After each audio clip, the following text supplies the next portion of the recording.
Okay. All right. All Hi. right. All right. So welcome everybody to tonight. I'm going to turn it over to Carolyn Potter as soon as I introduce everybody. There's Carolyn Potter. She's our RSD Council of PTA's president this upcoming year. We also have Angie Lee, the Director of Equity, Diversity, and Inclusion in RISD. Dr. Jeannie Stone, our superintendent, and Jessica Lucas, the RISD Council of PTA's Inclusiveness Chair. So we want to welcome everybody for joining tonight. It is a question and answer. Thank you so much for everybody who sent in their questions beforehand. We consolidated them for a lot of questions that were similar into one main question that we hope will be able to answer, all the different types. So you may not necessarily hear your exact question, but you should hear something similar and an answer to it. And with that, Carolyn, were you able to open up the document I sent you of questions? I did. Thank you so much. And I'll let you take it away. Thank you, everyone, for joining. And thank you, Team Meredith, Marnie, Angie, Jessica. It takes a team to make everything run smoothly. So thank you. And Dr. Stone, of course. This first question is going to be for Angie Lee. And the question was with regards to curriculum. And it is, what curriculum and instruction is RISD implementing about race and racism and inclusion? Angie.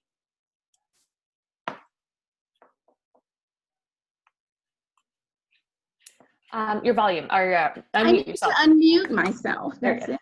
Yeah. So thank you for the invite. I am happy to be here tonight in order to share with you all.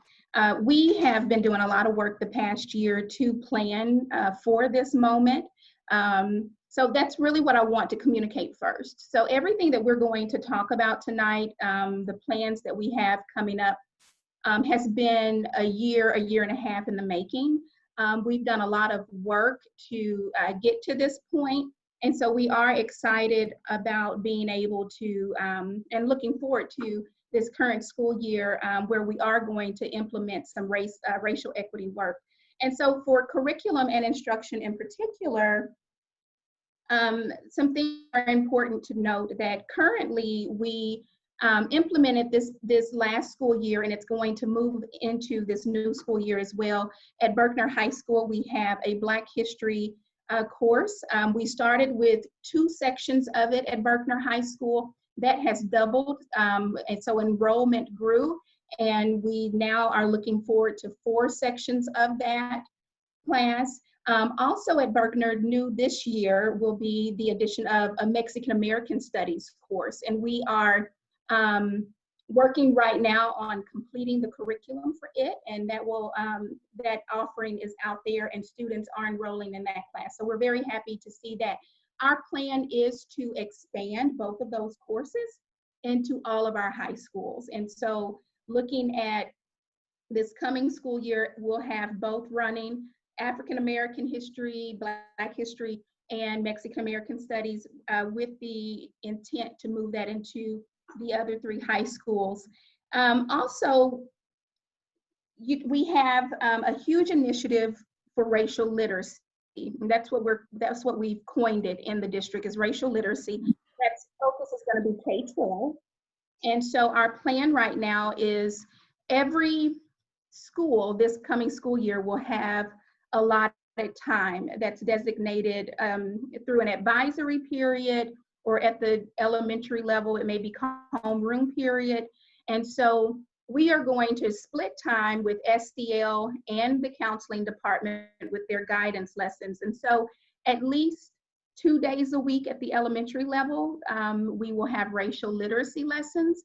And then at least once a week at the secondary levels, we will have a racial literacy lesson. And again, we're splitting that time with SEL and the guidance lessons that also need to happen. In addition to that, our department has created a culturally responsive teaching framework auditing tool. Last year, we were able to train all of our directors, our instructional coaches, our academic facilitators on this auditing tool. This school year, we're rolling that out to our teachers. And the goal for being trained on that auditing tool is that what we ultimately hope that teachers are able to do is to assess their pedagogical practices on a daily basis in PLC. So during PLC, we are wanting to get them to the point where they are always thinking from the lens of culturally responsive teaching, so that they can audit their teaching, the design of their lessons on an ongoing basis. A big picture curriculum, we have partnered with Teaching and Learning, and Dr. Boutel and I are currently looking at creating a focus group so that we can start to explore the additions to the curriculum. So when we think about math, science, social studies, language arts, how can we embed opportunities to talk about race, opportunities to talk about history from different perspectives, different lenses. And so we are starting that focus group, and we're looking forward to embedding those opportunities into the curriculum. Another thing that I want to bring out is that we believe that it's important to amplify student voice. So for the past 3 years, we have held the Young Leaders Strong City Racial Equity Team Summit. That's our opportunity to actually speak directly to and train our high schoolers. And so they're able to come to a full day conference where they engage in sessions, a general session, breakout sessions, and a closing session, all geared towards equipping them to understand what equity is, what racial equity is, and how they can begin to identify inequities on their campuses in order to start building campaigns to eliminate them on their specific campuses. And so for 3 years now, we have held that conference, and we look forward to continuing that partnership with Young Leaders Strong City and continuing to equip our students to help lead some of the work. And then finally, you know, I think it's important for us to all understand that our schools are microcosms of our society. And so we have to get to the point where we ask ourselves too, as a community, you know, so beyond RISD as a district, as a community, what is it that we're doing community-wide to foster these race relationships, racial reconciliation? What types of conversations are we having, you know, in the community, and providing those opportunities for people to become more aware of the need for racial reconciliation in our community? And so I think that we can look at the school to do a lot of, you know, the work around race, but we also have to realize that what comes into the school is a direct reflection of what is in our society. And so I love that we're here tonight having this conversation, because this is a community event, and I believe that we need more of these.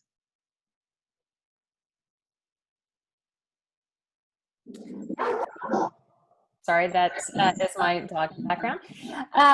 So on the second question, Angie, it's for you as well, and it's along the lines of what types of training does RISD do for teachers on diversity and inclusion? I know you touched base on it, but I see that you can expand on that, so I'll let you take it over. Okay. So last year, last school year was the first time that we implemented the two-hour requirement for cultural competence for all of our staff in Richardson. And I believe that we had a successful run with it. The big thing that we had to figure out initially is we say we want 2 hours of training on cultural competence, but at the end of the year, what is it that we want all of our staff members to have accomplished or achieved? What path do we want to have put them on? And so last year we made the decision that we would start with implicit and explicit bias. So all of our professional development that could get you your 2 hours of non-duty was geared towards debiasing, specifically looking at implicit and explicit bias, asking staff members to become very, reflective of themselves, their beliefs, their practices, and look at how their practices could possibly be manifesting in the work that they do with students and families and even their coworkers, and then actively work to de-bias. And so that was the goal of our professional development. This year, we are keeping implicit and explicit bias on the table. We've also added racial equity. So we're going to specific racial equity. And so we are bringing to the table workshops around what is race, what is racism, how does it manifest, how has it manifested in our district, what are these microaggressions that our students and families are subjected to on a daily basis within our schools, and how do we begin again to actively reflect and work towards eliminating those things that are occurring in our district. One of the bullets that I do want to address that was sent in, it says, why is it only required to have 2 hours of professional development and cultural competence and 2 hours of social emotional learning? So our staff, they're required to have 18 hours of non-duty professional learning. And so we have to split time. So it boils down to we're splitting time between SEL, cultural competence, their content and curriculum needs. And then we also offer choice where they can, choose their learning, because they feel, and we feel like they should have some choice, in the learning as well. And so I'm happy to announce that a lot of the teachers and staff did choose to come to additional cultural competence sessions, because we had a variety. We had a menu of options for them. They did choose to come to additional cultural competence sessions, and they were able to gain choice hours. So we have probably the majority of our staff who actually ended up getting more than the 2 hours in cultural competence.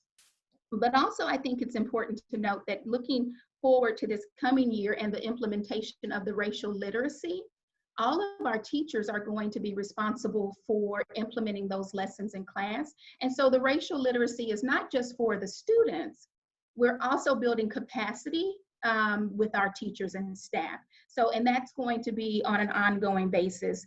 And I think that our goal is to not work in isolation either. So we really work hard in our department to build relationships with all of the other departments in the district to make sure that we're all looking at professional learning through an equity lens. And so even when they're going to something content specific for, say, science, we are working with teaching and learning and the science specialist and director to make sure they're always looking from an equity lens as well and incorporating that into their teaching and their trainings and requirements.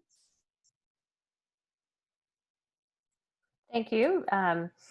And the third question will be led by Dr. Stone and by Angie, and it's, is there more information on the Race Equity Committee for this coming year, and how will they decide the composition of that committee?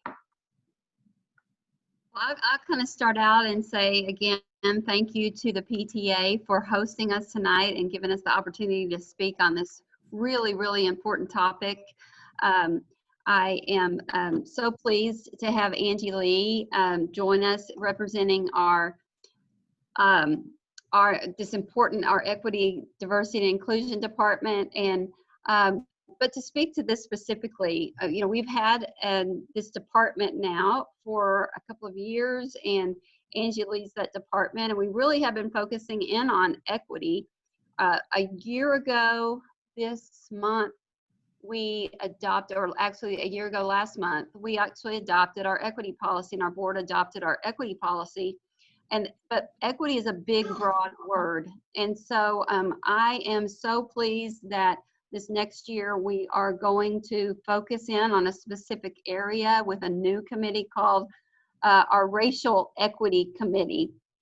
There have definitely been, it's definitely the time is right for us to spend some really meaningful time really delving into that topic that will take our equity policy and really move it to a lot of meaningful action. And so Angie and her team will lead that equity committee, although I will be an active member of that committee. And so I'd love for Angie to tell a little bit about what we're thinking about how we will compose that committee. We're super excited that we have I think we're over 130 of our community members who have already signed on expressing interest in participating. And we are thrilled by that level of participation. And so Angie, if you'll talk a little bit about how we're going to take those community members and work together on this important work. And so we do. So at this point, at the end of the day today, we were at 135 people who have volunteered to be a part of the Racial Equity Committee. And we really did an all call. You know, we didn't invite anyone. We did an all call for community volunteers, for parents, for staff members. And then we are also going to, our next step is to invite students, and that will be an all call for students as well, so that they will, we want to make sure we're not leaving out the voice of our students, and so they will be invited to participate. And so, you know, as, you know, volunteers have signed up, you know, they have to provide a description of why they're interested. And what I'm noticing is that, well, first, let me say that we do have a good representation from all of the feeder patterns as well. So we have parents and staff members, community members who are coming from all of our feeder patterns. So I really do believe that we're going to have a good representation across the district of those serving. And then again, we'll get students from all of the feeder patterns as well. And so what I've noticed in, because I get all of the notifications when someone volunteers, and people have expressed various reasons for wanting to join, but most people are citing very specific reasons that they are interested in this work, from personal experiences as parents or community members, or community members who have students who have already graduated, but they are still interested in helping us move forward in this direction in the district. And so I'm noticing these trends, you know, in the conversation. And so some people are joining because they are concerned about zoning. Some people are joining because they are concerned about the lack of representation within our teaching staff. So, and administrative staff. Some are joining because of, you know, they want their children to be exposed to diverse text, and they feel like there's a huge need for us to revamp our curriculum. And so we're leaning towards, you know, looking at implementing this Racial Equity Committee similar to how we went about our strategic action planning, where we asked for volunteers, and then we ended up breaking out into subcommittees geared specifically towards their particular topic of interest.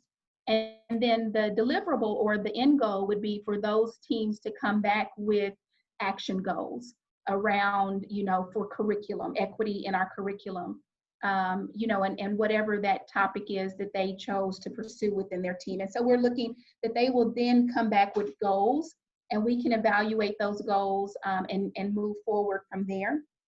Another thing that we really want to talk about, you know, and address in the Racial Equity Committee is assessment measurement tools. How do we begin to assess the work that we are doing?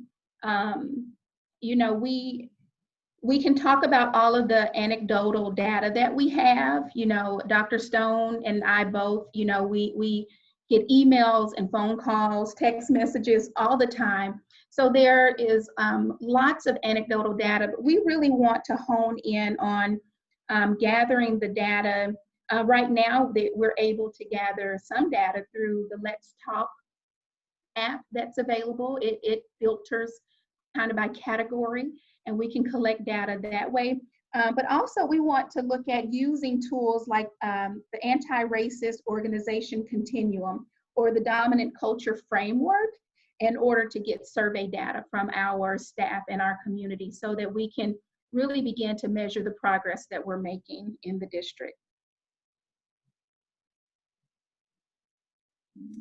Thank you. And I think some other points in there were along the lines of hiring practices and on the human resource side. Did you want to touch base on that part of the question as part of the committee? I sure can. Yeah, I sure can. And this is definitely going to be, as Angie is talking about, our strategic plan dividing up into areas in which the members want to specifically work to bring together, bring back forward recommendations for action goals. One of the areas or one of the subcommittees I know will be, I anticipate will be related to staffing and hiring. And you know, this has been an area of focus in my time in RSD, as we've been working to increase our number of minority principals and assistant principals. That has our numbers there have increased each of the last 3 years.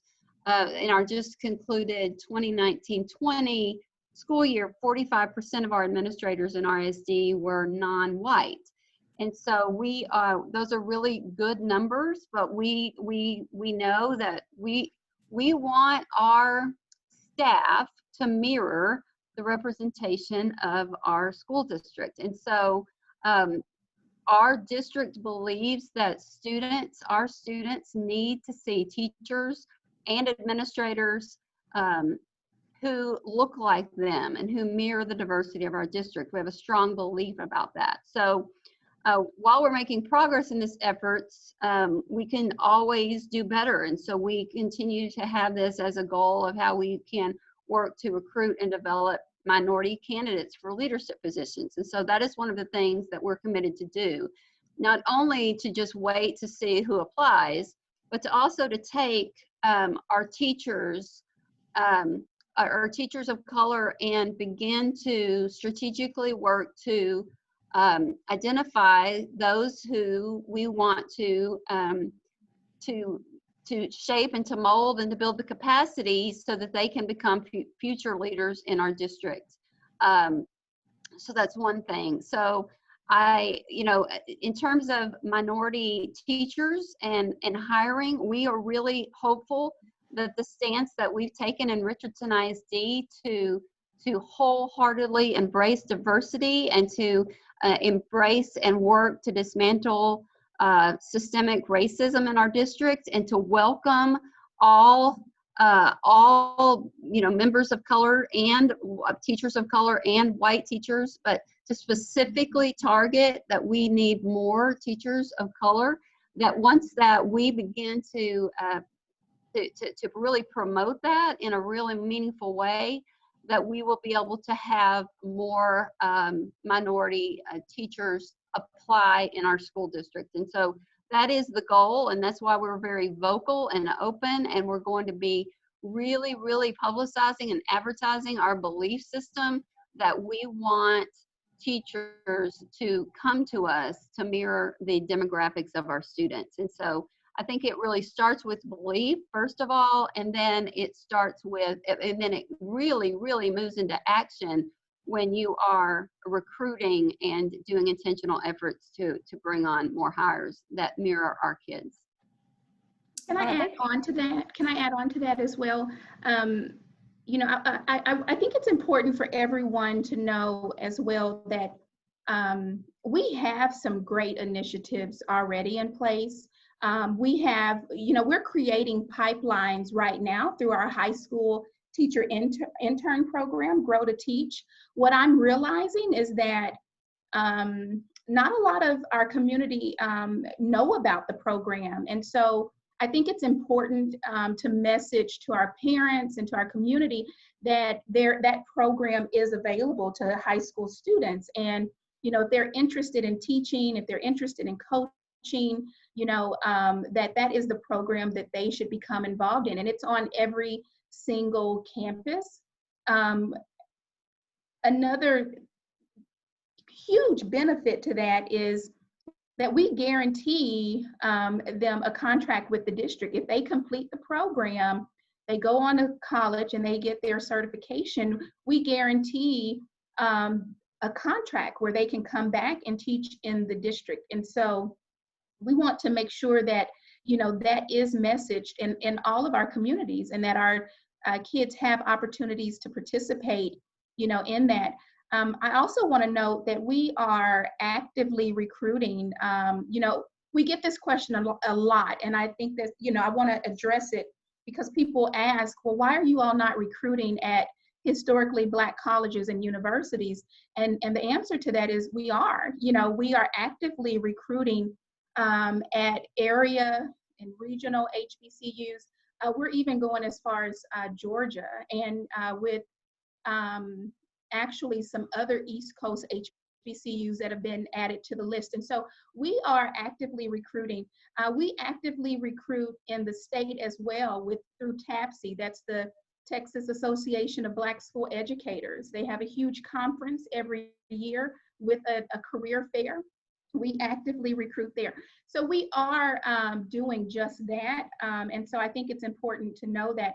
But I also think that it's important for community members and parents, you know, when we hire teachers of color and when we get them in place in our schools, parents have to embrace them. Parents have to embrace the teachers of color on the campuses. Parents have to be okay with teachers of color, you know, teaching their children. And so, you know, when we think about, you know, teachers who separate from the district because they've been made to feel unwelcome, that unwelcomeness comes in various forms. And one thing we hear is that, you know, the parents, you know, made them feel isolated or unwelcome or not wanted, incompetent. And so we have to make sure that we are embracing our teachers of color when we hire them. I think that it's also important that if you see a lack of diversity on your child's campus, that you start to have that conversation, you know, with the campus administrator and voice, you know, that you would love to see a more diverse staff on the campus. I think that, you know, that's important, you know, for administrators to know, you know, that, hey, I recognize this and I would love, you know, to see more diversity. I think that that's important for my child, you know, to see a diverse representation of teachers and staff, you know, on this campus. Thank you for a detailed answer from both Dr. Stone and Angie. The next question is, what is RASD doing to increase diversity in the gifted pre-AP, AP classes? I believe, Dr. Stone, you're going to field this question first. I will. First of all, we know that the Texas State Plan for the Education of Gifted and Talented Students specifies that the population of students in gifted services being serviced by gifted or gifted services it needs to be representative to the population of the school or district as a whole. That's spelled out in terms of our education of gifted and talented students. I want everyone to know that we also have a strong belief that students of high ability come from every population. And we've made a lot of strides, but we need to continue to enhance those practices. And so some of the things that we specifically do in that regard are we utilize a universal screener rather than just making choices about, you know, whom we think is gifted and talented. We use a universal screener in 2nd and 6th grades. We do that intentionally to remove any potential barrier of gifted referrals as a precursor to testing. And we're also doing a number of things in the elementary grades, specifically to GT, to implement a new model of total cluster grouping, which intentionally creates classes with fewer levels of achievement for each teacher. And we really believe that using this talent development method is going to allow for easier differentiation and increased identification of high ability students from diverse backgrounds, which translates to higher achievement through the secondary grades. At the secondary level, in terms of pre-AP and AP classes, this is going to be another one of our areas in which I know we'll have focus from our racial equity committee. And I've seen on some of the moms' Facebook pages that they have a really particular area in this, they have a particular interest in this area as well in helping with this. But, counselors, they meet with students to discuss their current performance and post-graduation goals to help the students and families to select the courses of which they're going to go into. Anecdotally, as I have discussed with students, and if you don't know, I had a group of students that came to me that I've been meeting with regularly to discuss a lot of these matters of which your questions are related. And they discussed that when they go into classes, they go into pre-AP classes and AP classes, if they are an African American student, that they don't see a lot of students that might look like them. And so they recognize and they point out the disparity that we have seen. So that is going to be one of the things our Racial Equity Committee will study and look at the data of the classes to begin to peel back and evaluate what is that. Some of the things that anecdotally, again, that have been shared with me is that sometimes they believe that students of color are sorted into a particular pathway that is unlike what they believe. This is coming from students, that they believe that white students are maybe sorted and directed and guided into another pathway toward more pre-AP and AP courses. And that is certainly not any kind of an indictment at all on our counselors. I'm just sharing anecdotally what our students have shared that they believe could be some of the causes. And so we really want to look at that, look at the data, look at and use that as a way to ensure that every student who has a particular interest going down to a particular pathway, that we open up every door for them. And we really want to see our pre-AP and our AP classes, that will be one of the goals to come out of the equity committee, will be to set a goal and really begin to analyze why that may not be the case in our schools, and then begin to put systems in place to ensure that that is the case. So that's super important for us to just really enforce that our pre-AP and our AP courses are again, mirror our student demographics. And our school board has set a board goal that that every single one of our students would achieve, it's 9 or more college credits before they graduate high school. And so that's not some students, that's all students, that's every student. And so for us to be able to do that, we need to ensure that every single student is being given the opportunity to enter into any course that is going to set them up for success, such as AP, UT on-ramps, or any of the other offerings that steer students toward a pathway to college. So that's super important to us, and I think that's going to be enhanced by our racial equity group that will work on that, or subcommittee that will work on that, which of course will involve a lot of parents and students and educators. Thank you for that answer. The next question, I believe, is also to your direction, Dr. Stone. It is, what is being done to address the disparity of students of color having more office referrals? Yeah, and again, and Angie will probably want to chime in on this too, having been an assistant principal in one of our secondary schools as well.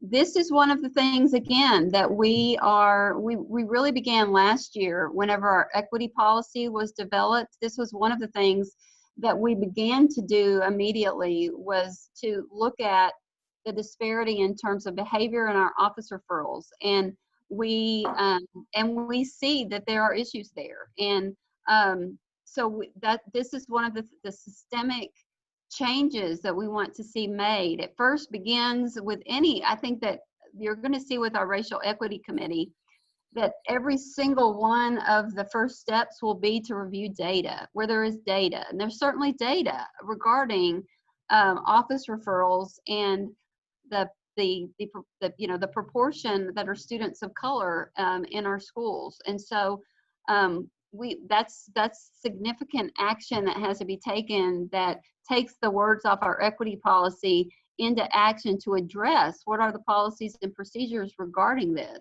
The other big piece is administrator training, and to ensure that our code of conduct is being administered equitably, and addressing this disproportionality in any actions or behaviors on the part of administrators. And as we have begun to have these difficult conversations, which we had this last year with our administrators related to this, that's where we begin to really see and to have really challenging and open conversations about just inherent biases that people may have, and then how do you dismantle that and break that down so that it is eliminated. So a lot of that is about creating awareness and planning to develop and update our local protocols for campuses to ensure that the elimination of the disproportionality so there are no exclusionary discipline practices. And so much of that is going to be the work. That is the work. That's the messy work and the challenging work about getting administrators trained so that they recognize that this disproportionality exists and that has to be eliminated. And I'd love for Angie, just as a former administrator, to just hit on that too, from her own experience as an administrator in our district. This is it's a big question. And so I will say that as a former administrator, I think that it's important that, we lean into the professional development that we are offering, where we are, trying to get teachers and administrators and staff in general to the point where, they can, do an archaeology of their own selves, a self-archaeologist, analysis, what are my beliefs, what stereotypes or stereotype threats have I, bought into? And I want to say that I believe that a lot of these things, the majority of our staff, they're not even aware of. They're not aware of these biases and these stereotype threats that they have bought into until it comes up. And then when it does come up, teaching them to not dismiss it, but to lean into that and really start to do a self-analysis of, why have I bought into this bias? Why have I bought into this stereotype? And, how can I begin to reorient myself so that I don't continue this practice, so that I am not disciplining students from a very biased lens, and referring students to the office. And so, I think that takes, as Dr. Stone mentioned, that takes a lot of courageous conversations, not just with other people, but with yourself. We have to have some hard and difficult conversations with ourselves to really start to unpack these stereotypes and these biases that we have bought into. And that's all of us. That's all teachers, all administrators, because we've all bought into them. And so, I tell people, you know, in our workshops, you know, we try to be very transparent in order to promote transparency with our participants. And, you know, I tell them all the time, my story as an administrator, you know, I never realized, and you would have never been able to tell me that I had a gender bias. And it wasn't until I was an administrator and one of my students called me on it. And she just absolutely said, Miss Lee, you don't like girls. You discipline the girls differently than you do the boys. And, you know, and in my mind, I became very defensive and I defended myself in that moment. But I'll tell you that her saying that to me stuck with me, and I had to sit with that, and it bothered me. And so I really had to begin to analyze myself and question myself about what am I doing that projects that I favor boys. Now, I am a boy mom, but I felt like it has to be deeper than that. What am I doing to project that? And, you know, and then one day it resonated with me. She was right. I absolutely do have a gender bias when it comes to disciplining students. And that's based on my lived experience. You know, in my home, girls were disciplined and boys were nurtured. You know, the boys were counseled and talked to, and they got away with murder. But the girls, there was a different level of, there was a different expectation for us girls. We had to be mature, and we had to always act, you know, within a certain realm of decorum. And I absolutely brought those ideas and those practices with me in my discipline as an administrator. And so then I had to become intentional about breaking away from that, you know, in my practices and in my interactions with girls. And so, you know, we talk about this professional development and professional learning that we're offering.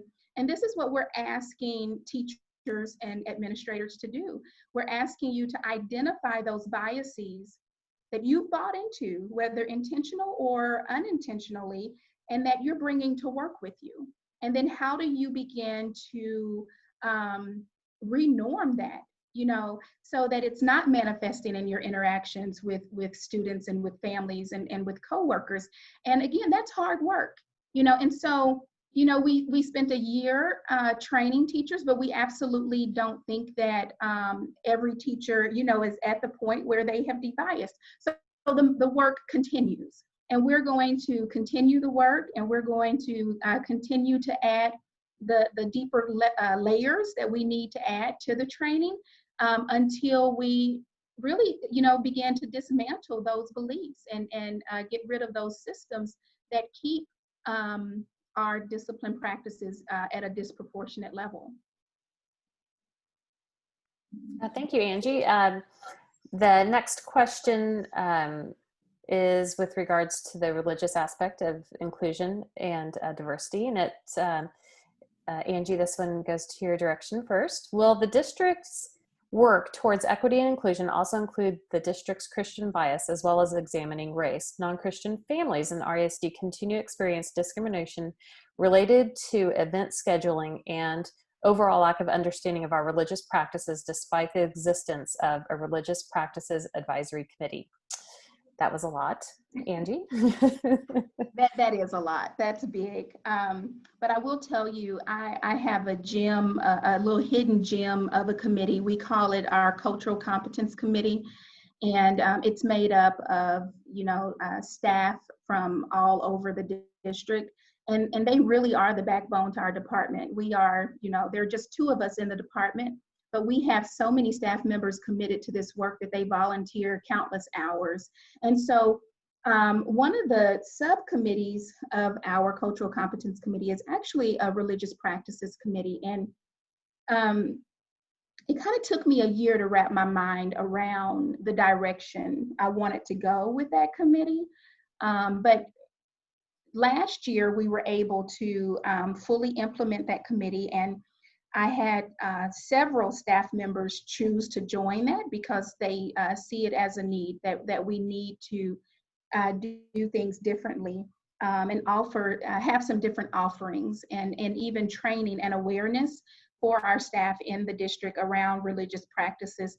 And so, you know, right when we got up and rolling and we really, you know, started to crank out some good work, COVID happened, and we, you know, didn't come back to some of the activities and some of the awareness pieces that we had planned. But if you'll share the screen, I do want to share this with you. We were able to roll this out last year to all of our administrators.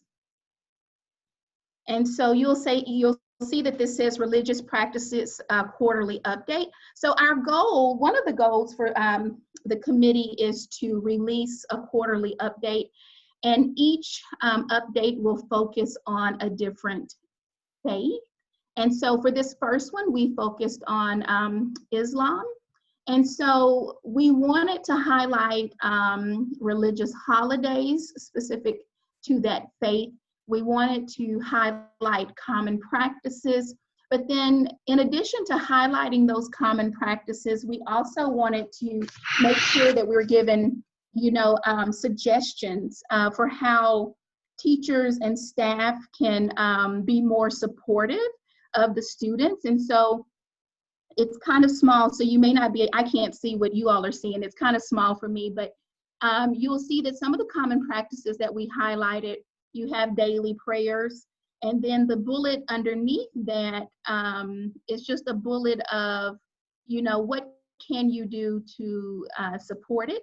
And then the different types of prayers, we highlighted their eating customs, and then, you know, one of the bullet underneath it, how can you support it? And we talked about when planning field trips, you know, make sure you are really doing your research to make sure that you're stopping at restaurants that support the types of dietary needs of your students. And so, again, highlighting holidays and religious observances, and putting some tidbits of some things that you should be considering in there as well. And so we were able to roll out this first one. And what we asked administrators to do is to share with their staff and to make it a conversation, a focus point of a staff meeting or PLC. And so, so that we're not just putting a flyer in the teachers' mailboxes, but also making it a conversation, a focal point of an actual staff meeting, talking through these. How does it apply to us on our campus? What more can we do with this information so that we give the different campuses an opportunity to think about what they can do better as well. And so our plan going forward is to continue with these quarterly updates. I will be honest and say that this is one of the areas where we could actually, if you are interested, we could use some more help.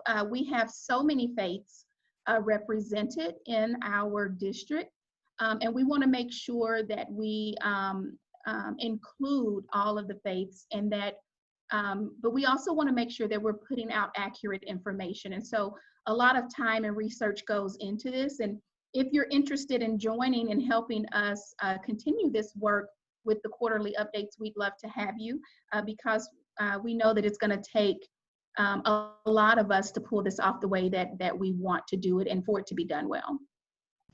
I want to add just a couple of words real quick about that in terms of the district's commitment to really support all faiths. We've had some missteps in the past, and I'm always grateful to the members of the community that will reach out immediately with concerns. Just the one that I think is really fresh in my mind, I had just become superintendent whenever we had a football game, I believe, that was scheduled on Rosh Hashanah. And we had the football, tickets printed and programs and games scheduled and all of that, and was contacted by a wonderful mom to call to our attention. She's probably on this call right now. That the concern about that, and it really was not a difficult decision because it was a mistake to do that on the district's part. So we changed the game. We contacted the other the other district, the football team, and we changed the schedule for that. But that, while that might have seemed like a difficult decision, and I as a new superintendent, it did seem kind of like a big decision to make. It was the right decision to make. And so just continuing to work with the community when and I think that the district now realizes the importance. We absolutely know the importance of supporting all faiths and making sure that we're not putting up any barriers for our students to have to make choices about whether or not that they would participate in an important event like marching in the band or playing on the football team, or the very, very important opportunity to participate with their family in a religious experience. And so this part of what Angie described in terms of our really trying to have more focus and more attention and more voices around the table to help us make good decisions will help us to remove any of those barriers, and we really are committed to do that. Thank you, Dr. Stone. The next question is along the lines of learning differences. It's what is the district doing for inclusion of students with learning differences? Dr. Stone. Yeah, so we are, really very, very committed. And a lot of this does, again, have to do with training and awareness on the part of our staff members to ensure that we are having a big focus of this in terms of, for all of our, not only new hires, but all of our existing hires. And so as I reached out to, in anticipation of this question with our special education staff, I was really encouraged and pleased to hear some of the new things that are on board for us and ongoing from our special education department in terms of a really increased focus in on this area for inclusion of students in Richardson ISD. Specifically, I know there was a question about addressing inclusion of students with autism and other learning differences. And so, and real concerns, concerns about students sitting alone at lunch or being ridiculed or chastised by other students. And so we were really pleased to receive a $1 million grant to really focus in on our specific students with autism about how we could enhance their opportunities and learning. And one of the areas that we're focusing in on this next year is training that is about training our general education teachers, and as well as parent training on how we can help to support our students. And so we recognize that there are biases, and that those biases can often shape and influence our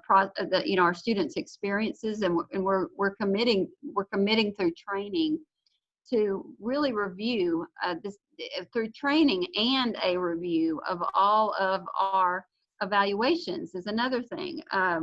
We know I learned that this next year our special education department is putting together a multidisciplinary team that's going to include all levels of staff members, from diagnosticians to our dyslexia teachers to all of our different levels of teaching in our special education department. And they're planning to do an evaluation to ensure that they're not making any decisions in a vacuum, and that all aspects of the students' experiences are considered whenever they're determining students' IEPs, and whenever they're actually making the determination about a disability. So we have a lot of new training that's going to be in place for next year to also be culturally competent in terms of if there is, because we've identified and parents have raised concerns about, again, the disproportionality of students of color in special education. And so to address that, we are committed to new training in terms of that culturally competent evaluation aspect. And then the final thing I'll mention is that new for next year, 2021, our special education departments have formed new PLCs, that's what we call our planning teams that work together. And their commitment is to examine evaluation practices, research-based practices, and what present actionable recommendations that they're going to put in place at all campuses to ensure equity in the evaluation process. And so those are some new things that are on the horizon for this next year that I think will really address some of the concerns that we've heard from parents about this particular area of inclusion for students with learning differences. Thank you. The next question is, can teachers display posters, flags, etc. in their classrooms, or wear t-shirts, lapel pins, etc. that show their support for various causes, such as Black Lives Matter, LGBTQ, Pride, and things along those lines? Dr. Stone. Yeah. All teachers' communications in the classroom, whether or not they're spoken or they're displayed via as some type of medium like you reference with posters or lapel pins or whatever, they can be construed as the position of the school district. So we have to be mindful that message through the eyes of our students. And so, the younger the student, the greater the chance of the confusion that the speech or actions of a teacher, staff member, that they represent that of the school district. So students shouldn't be made to feel excluded if their religious or political beliefs or preferences or opinions may be different from the teachers, which then can be construed as that of the school district. So we want students to be exposed to a variety of viewpoints through the curriculum so they can form their own opinions and knowledge, and the viewpoint shouldn't be dictated by the instructor or an employee. So we're very mindful of that, and we have a lot of things in our employee handbook that spell that out. But we also have always tried to take a flexible approach, provided teacher dress or displays comply with the expected professional dress code, and they don't create a disruption to our educational environment. So let me give an example. For, a teacher may wear a piece of jewelry, such as a cross, a Star of David, or other religious symbol, but they couldn't display a large religious poster in the classroom unless it was relevant to the course content or topic that was being taught. We don't allow political buttons or posters to be worn or displayed in the classroom, but we certainly don't tell any staff member that they may not display a bumper sticker on their vehicle. So we try to be, reasonable about those kinds of things, but the main thing is to not influence a student's particular opinion or their view that may or may not align with a family's view. Some teacher, we're not going to tell a teacher that they can't wear a gay pride bracelet, for example. But if there was a huge poster that was put up in a classroom, that might be different. So we really, as we do with student speech, we look at the disruption factor. We also must consider the likelihood of the teacher's actions being confused with that of the school district. And so, there's a lot there, but we're very clear with our expectations for our employees. But the bottom line is that the students are influenced, and we have to be mindful of the things that we allow or we disallow. Thank you. The next question is, what is the district doing to support our LGBTQ students and staff? And I believe, Angie, you wanted to field this question.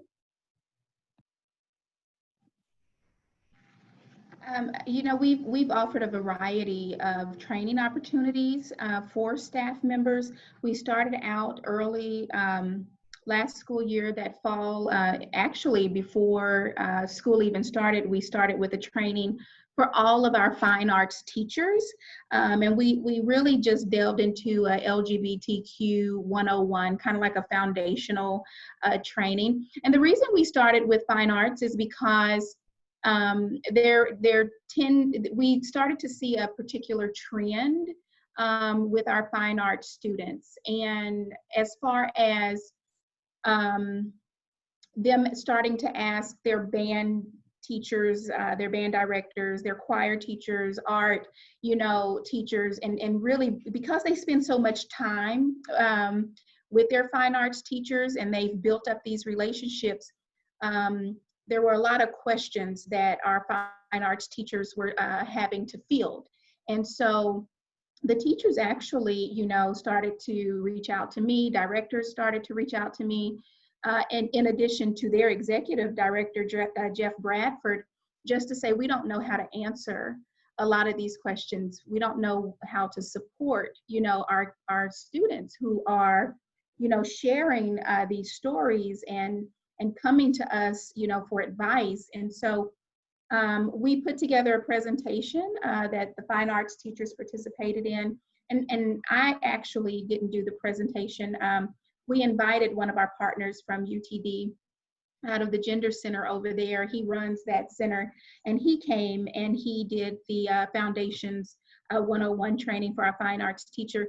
If you talk to Jeff Bradford, who is the executive director of fine arts, he said that was one of the most impactful trainings, for him, because you really just don't know what you don't know, right? And then you go to a training and all of a sudden you're like, oh my goodness, I'm not serving students well, just because I didn't know any of this. And so, and that's what our teachers walked away with, feeling empowered to better support their students, which is what they wanted.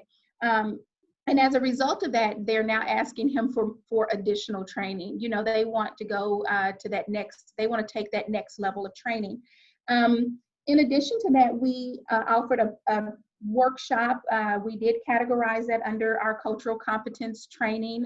They could get their cultural competence hours. We did a pride workshop, understanding and supporting LGBTQIA+ students. We also, if you want to share the screen, we also sent out another informational to our campuses, where we spent a lot of time researching and putting together an informational document that we could send out to all of our administrators. And again, we really encouraged them to make this a part of a staff meeting, to make this a part of a PLC meeting, to really start to have the conversations with their faculty members about, the facts and the statistics that affect our LGBTQ students, and then what schools can do, so if you're not doing anything, but there's a need, then what can you start doing? And so let's go ahead and have those conversations. And then we really wanted to be able to provide local resources. And so you start researching, and you find all sorts of resources, right? But we wanted to compile resources for those teachers and staff members who wanted something a little bit closer, so that they can begin to get more training perhaps, or just research more and interact with local resources. And we wanted to be able to provide a good bank of resources locally. And so, we really are taking the steps to make sure that we are bringing the awareness, the level of awareness that our staff members need in order to better serve all of our students, in addition to, to include our LGBTQ community of students. Thank you, Angie. That's a lot of good information. And as we are closing out, the last two questions are very similar. And it's, what is the district communication about COVID? How's it being sent to families through various platforms and languages, which ties into the final question, which is about translation services. So Dr. Stone, I'll send it over to you.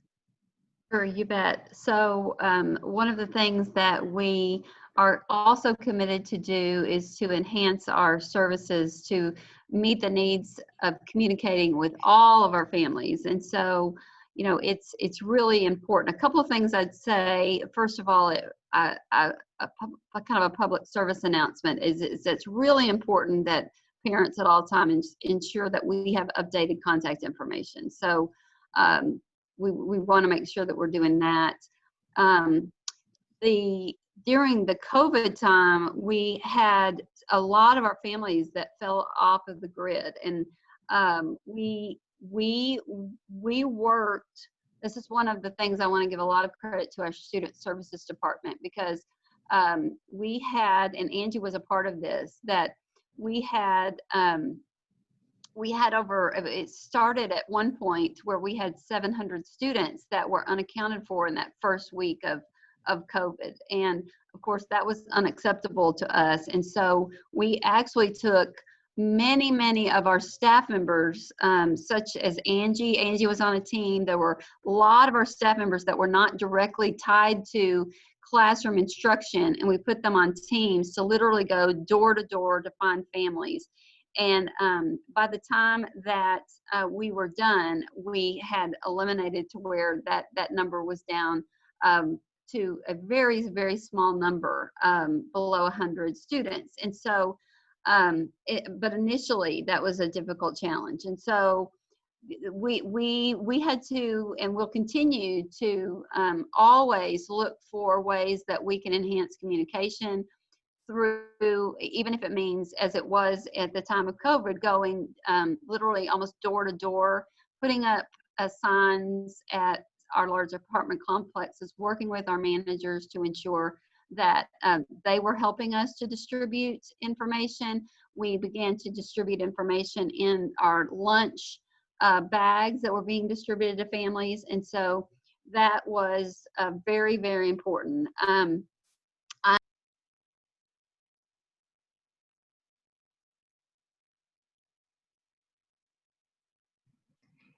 You're muted, Dr. Stone. Sorry, did that just happen, or could you not hear that whole thing? The whole thing. We didn't hear, well, not the whole thing, but maybe the last 2 minutes. Oh my gosh, I'm so You put them sorry. in the lunch sacks and you had them at the apartment complexes, and then what happened?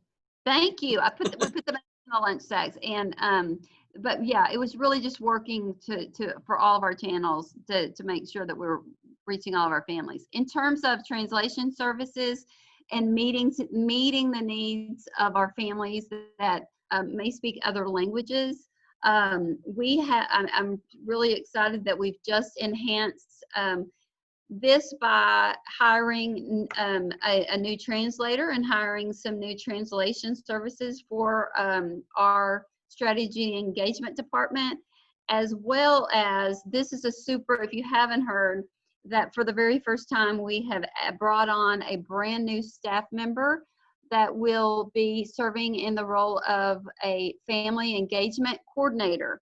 And they will be working closely, Miguel will be working closely with our families and our PTA, and and he's hit the ground running. And his whole goal is to really evaluate where we had gaps in our communication with our parents, and then strategically fill those gaps in meaningful ways. And so we are we're working on some other things about how we can in the future have a newcomer center for our families, and there's some other things that we want to build into our that are part of our strategic plan moving forward. So I'm just really pleased about how we will have the opportunity to expand our district communication.